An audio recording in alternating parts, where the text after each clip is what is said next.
श्रीवल्लरी विराजमानमूर्धनि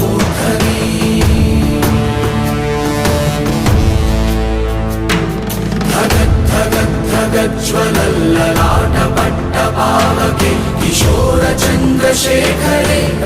प्रतिक्षणं मम